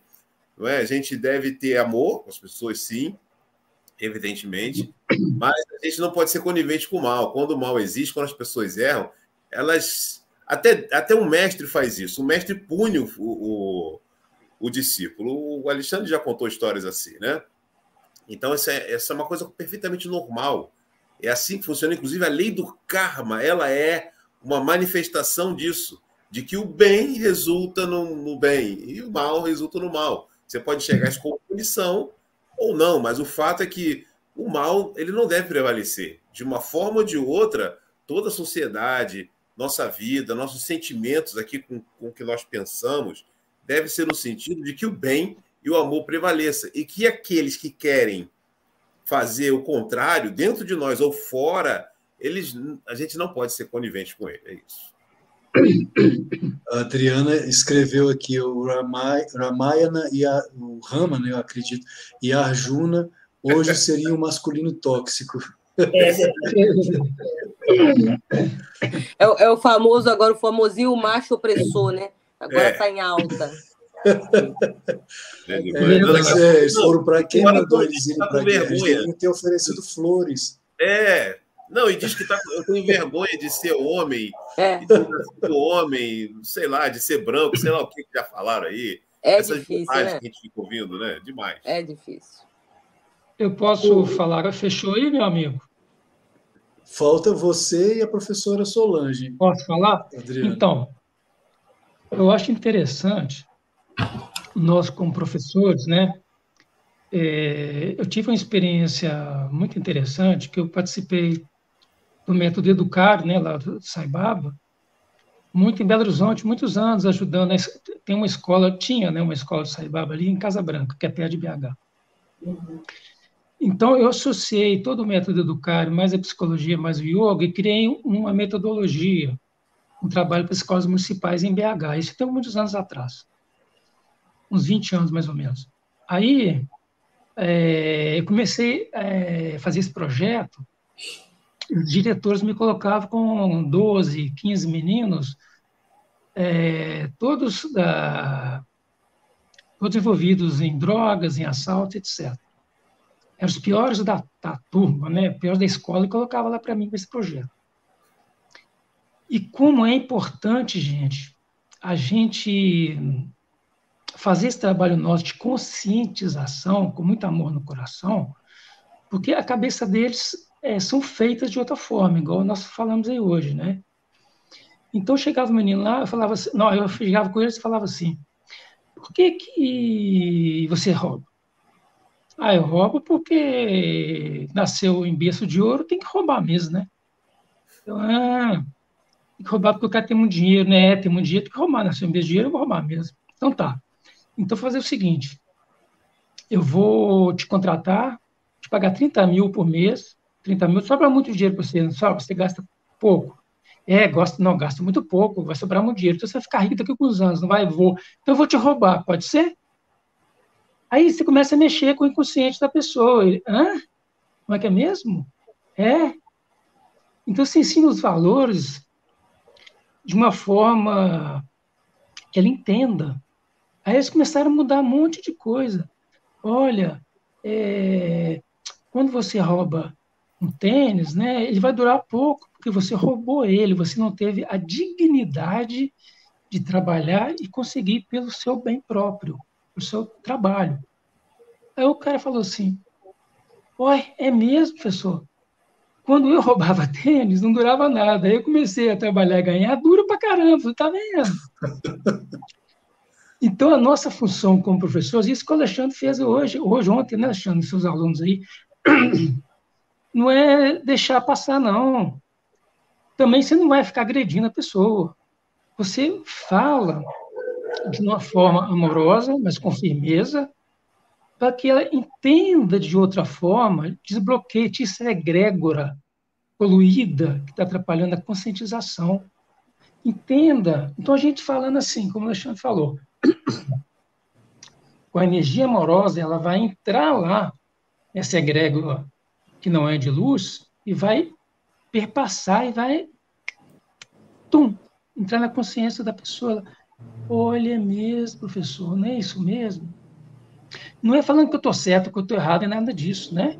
Olha, pode falar igual o Alexandre falou assim, os mestres já falaram isso, o que vocês pensam disso? Olha assim, de outra forma.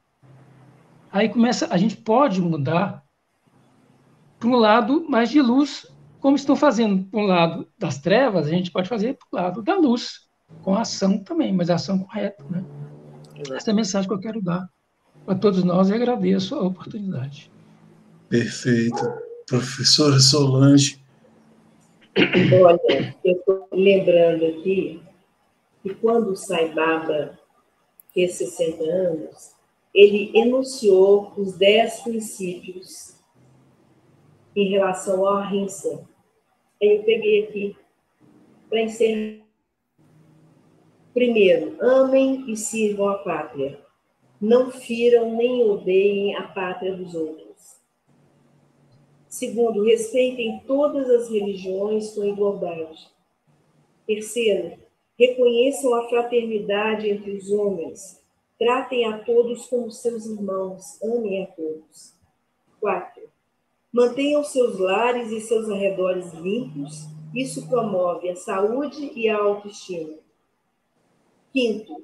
Pratiquem a caridade, mas não alimentem a mendigância, dando dinheiro aos mendigos.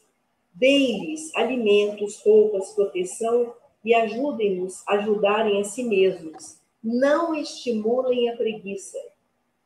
6. Não tentem os outros subornando-os, nem se rebaixem aceitando suborno. Nunca deem lugar à corrupção. 7. Não estimulem o ciúme, a inveja, tratem a todos da mesma maneira, sem levar em conta distinções sociais, de raça ou de religião. 8. Não dependam de outros para suas próprias necessidades pessoais. Sejam seus próprios servidores, antes de se proporem a servir aos outros. 9. Observem as leis de seu país, sejam cidadãos exemplares. E 10. Cultivem o amor por Deus. Afastem-se do pecado. Querido Sai Baba. Gratidão, queridos, gratidão a todos. Gratidão. Peço a todos que deixem, por favor, o seu like. É muito importante que as nossas lives, eu peço encarecidamente que sejam divulgadas, porque, como eu falei no início, os Yogis pelo Brasil, hoje, nós somos 34 professores. Mas durante anos estivemos muitos de nós lutando sozinhos, falando sozinhos, e por graça divina, por algum motivo, nós nos encontramos. Esses professores se encontraram, estão juntos hoje, mas é muito importante, é fundamental o apoio de cada um de vocês para que esse grupo possa alcançar mais pessoas, mais amantes do yoga, porque com certeza existem muitos por aí que têm conhecimento do yoga conservador e têm sofrido lutado sozinhos, batalhado sozinhos, né, num mar de yoga desvirtuado, que não é o yoga autêntico, né, pregado muitas vezes como mera ginástica, e o que é pior, muitas vezes como boga e não yoga, como o professor Hermógenes costumava dizer quando ele começou o seu trabalho, assim como Caio Miranda também, de difusão do yoga aqui no Brasil. Ele chegou a escrever, ele disse: será que eu serei capaz de manter o yoga autêntico preservado? Será que ele não se desvirtuará em boga, submissão às trevas? E o que mais temos visto hoje, quando o yoga é associado com o esquerdismo, apologia ao crime, assalto, violência contra pessoas trabalhadoras, honestas, quando você não crê mais na honestidade, na verdade, não é Satya, que é tema da nossa próxima live, então isso é boga, isso não é yoga. Gratidão, queridos, pela participação. Gratidão. Namastê. Namastê. Namastê, namastê. Obrigada a todos. Namastê, Obrigado. até a próxima. Até a Gratidão. Até a próxima. Tchau. Tchau.